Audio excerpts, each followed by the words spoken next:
Okay, it's going to be a short one. First of all, happy Canadian Thanksgiving. And this video is going to go published on the 13th of October. And that is the 1 year anniversary of finding out that I have brain cancer. So, I mean, wow, what a year. Most challenging year of my life. Same with for my wife. So, I'm not sure how I feel about that. Is that a birthday party, or is that, what kind of milestone is that? I have no idea how to feel about it, but it is what it is. It's one. I was diagnosed Friday the 13th in October of 23, and here we are, 13th of October 24. So many of you have contributed name suggestions based on the last video where I decided what I needed to do was stop framing my life with cancer as a war and a battle, so I don't wake up every day feeling like I'm at war. I want to wake up every day feeling a sense of peace and joy for the things I do have, for the things that God has given to me in my life. So I changed the channel name to Big Northern Bear's Brain Journey, and I'm naming my tumor. I got this another idea off of another creator who's had a brain tumor 19 years, and be putting the link below. You can check out their channel, but he gave his tumor a name Bob. So like today, Bob's getting radiation. Today, you know, the craniotomy said today we go in and evict Bob. So stuff happens to Bob. It doesn't happen to him. And I really like that idea. So I asked for name suggestions. Some of the ones I really liked were Lumpy, Frankie, because my dog's named Frankie. I don't think the person knew it at the time. But, you know, I really like them.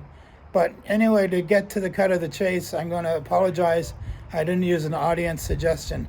And the reason is, when I went in for my craniotomy a year ago, I was having trouble, you know, reading clearly at times because they hadn't taken the tumor out yet.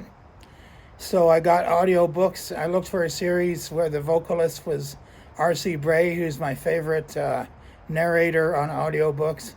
And I found this series by Craig Allison, and it just sounded really intriguing.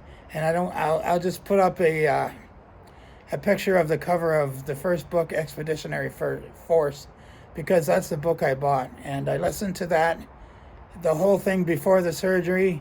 And when I came out of surgery, I bought the next book.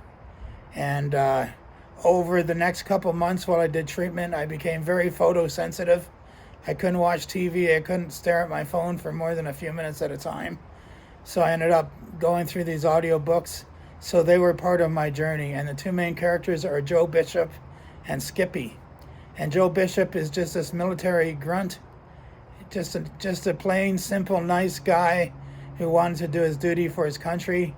And, you know, somehow he gets teamed up with this artificial intelligence.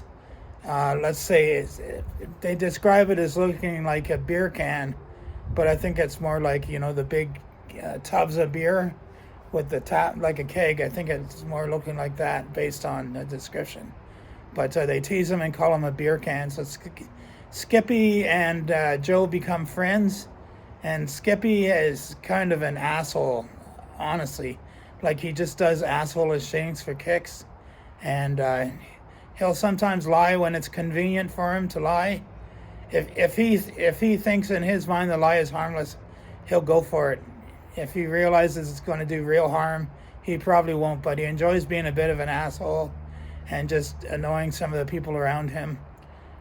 So I thought Skippy is a great name for my tumor. They've both been with me since pretty much the same day.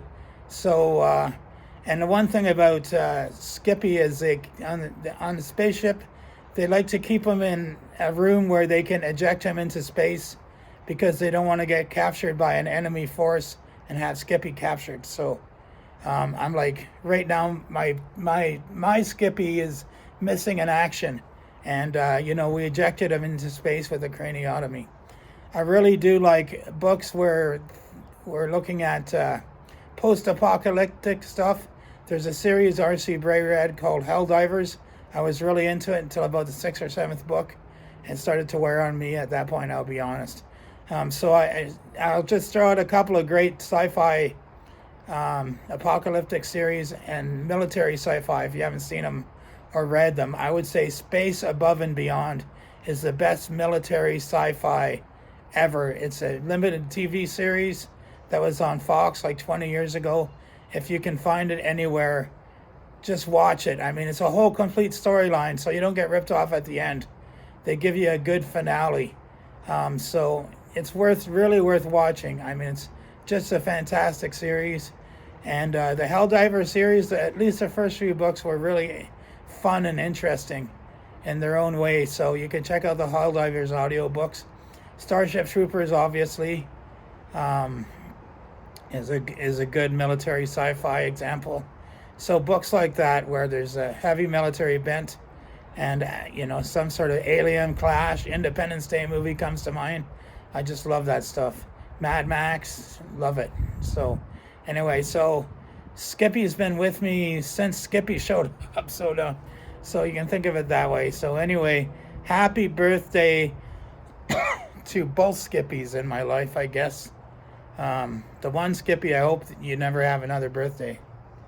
And right now he's missing in action. And the doctors are going to go looking for Skippy again in about, 4 to 6 weeks. And hopefully he's unfindable.